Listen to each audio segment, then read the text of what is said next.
আসসালামু আলাইকুম প্রিয় দর্শক, আপনারা যে যেখান থেকে দেশ এবং দেশের বাইরে থেকে আপনারা যারাই আমার এই ভিডিওটি দেখতে পারতেছেন, আমি সবাইকে জানাই আন্তরিক শুভেচ্ছা এবং অভিনন্দন। আজকে আমি একটি ঘাসের জমিতে এসেছি আপনাদেরকে কিছু তথ্য দেওয়ার জন্য। তার আগে আমি বলবো আমার ভিডিওটি না টেনে আপনারা সম্পূর্ণ দেখবেন, তাহলে বুঝতে পারবেন। এই যে আমি যে ঘাসের জমিতে এসেছি আপনাদেরকে দেখানোর জন্য, এই ঘাসটার নাম হচ্ছে ইন্দোনেশিয়ান স্মার্ট নেপিয়ার ঘাস। গরু, ছাগল, ভেড়া, মহিষ সকল গবাদি পশুর জন্য একটি প্রিয় ঘাস। এই ঘাসটি কোনো বিচি হয় না, এই ঘাসটির হয়ে থাকে কাটিং হয়ে থাকে।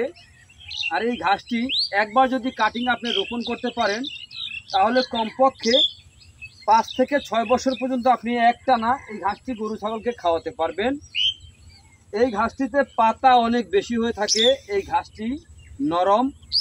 এই ঘাসটি গরু ছাগলকে খাওয়াতে কোনো মেশিনের প্রয়োজন হয় না। এই ঘাসটিতে কীরকম পাতাটা হয়ে থাকে সেই দৃশ্যটা আমি আপনাদেরকে একটু দেখাচ্ছি। দেখেন, আমি একটি ঘাস তুলে আমি আপনাদেরকে দেখাচ্ছি।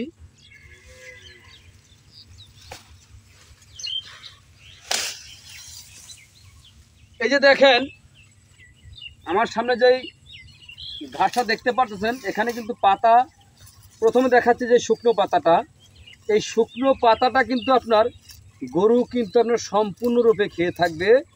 তারপরে এই যে দেখেন কাঁচা পাতা অর্ধেক, এটা কিন্তু আমি একেবারে নিচ থেকে ভাঙতে পারি নাই, কিন্তু উপর থেকে ভেঙেছি, কারণ এটা অনেকগুলি ঘাস তো ভিতরে হাত ঢুকানো যায় না, এই অবস্থা।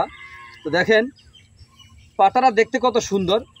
এই ঘাসটা কিন্তু গরু ছাগলকে খাওয়াতে কোনো মেশিনের প্রয়োজন হয় না। দেখেন কীরকম নরম। আর এই যে দেখেন, এই যে গিটগুলি, যে কাটিংয়ের যে গিট, এই কাটিংয়ের গিটের ভিতরে দেখেন শিকড় কিভাবে চলে এসেছে। দেখেন শিকড়, দেখেন কিভাবে চলে এসেছে, দেখেন শিকড়গুলি। আর প্রতিটি গিটের ভিতরে কিন্তু আপনার অঙ্কুর রয়েছে। দেখেন এই যে এখানে একটু অঙ্কুর, তারপর আবার এই পাশে আবার আরেকটি অঙ্কুর, এই যে এই পাশে আরেকটি অঙ্কুর। হ্যাঁ, এই যে দেখেন এই অঙ্কুর, এই যে অঙ্কুর, প্রতিটি গিটের ভিতরে কিন্তু আপনার অঙ্কুর রয়েছে।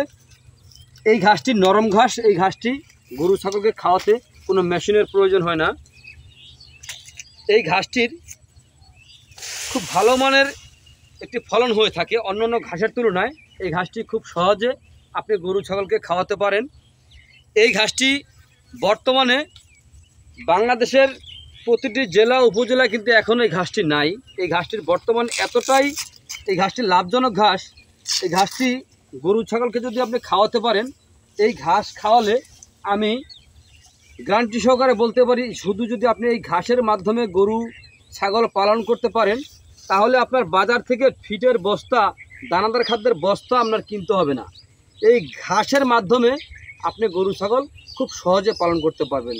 যদি দানাদারের উপর নির্ভর করে যদি আপনি গরু অথবা ছাগল পালন করেন, তাহলে কিন্তু আপনি লাভ করতে পারবেন না, বরঞ্চ আপনার লসই হবে। কারণ বর্তমান বাজারে দানাদার খাদ্যের দাম কিন্তু প্রচুর পরিমাণে। এই বছর যে কুরবানির ঈদ গেছে, কুরবানির ঈদে কিন্তু আপনারা যদি যারাই দানাদার খাদ্যের উপর নির্ভর হয়ে আপনার যারাই গরু ছাগল পালন করেছেন, আপনারা কিন্তু অবশ্যই বুঝতে পেরেছেন যে কী পরিমাণে আপনাদের লাভ হয়েছে কিনা লোকসান হয়েছে। যে অবশ্য বেশি একটি লাভ হয় না। যদি আপনি ঘাসের মাধ্যমে যদি গরু ছাগল পালন করতে পারেন, তাহলে কিন্তু ঘাস শুধু কাটবেন, আবার এক সাইড থেকে কাটবেন, আবার দেখবেন যে অন্য প্রান্ত থেকে আপনার ঠিকই ঘাসটা হয়ে আছে। এই যে দেখেন আমরা এই ঘাসটা কিন্তু কেটেছি, কাটার পরে দেখেন আবার ঘাসটা কিন্তু আবার হয়ে যাচ্ছে। এই যে যে ঘাসটা এখন দেখতে পাচ্ছেন, ঘাসটা কিন্তু এখন ছোট। আর এই যে আমি যে ঘাসের মধ্যে দাঁড়িয়ে আছি, এই ঘাসের জমিটা থেকে এই পর্যন্ত কয়েকবার, মানে এই ঘাসটা কিন্তু রোপণ করেছি কয়েক বছরের পর বছর হয়ে গেছে, প্রায় 2-3 বছর হয়ে গেছে, কিন্তু এখনও দেখেন দেখতে কত সুন্দর সতেজ। তো এই ঘাসটি আরও কয়েক বছর থাকবে। তো যাই হোক, যদি আপনারা এই ইন্দোনেশিয়ান স্মার্ট নেপিয়ার ঘাসের পরিপক্ক কাটিং যদি সংগ্রহ করতে চান, তাহলে আমার স্ক্রিনে দেওয়া নাম্বারে যোগাযোগ করবেন। আমরা এই ঘাসের কাটিংগুলি সারা বাংলাদেশের সুন্দরবন কুরিয়ার সার্ভিসের মাধ্যমে ডেলিভারি দিয়ে থাকি। তো যাই হোক, আপনারা যে যেখান থেকে আমার এই ভিডিওটি দেখতে পারতেছেন, আপনারা সবাই ভালো থাকবেন, সুস্থ থাকবেন। আল্লাহ হাফিজ।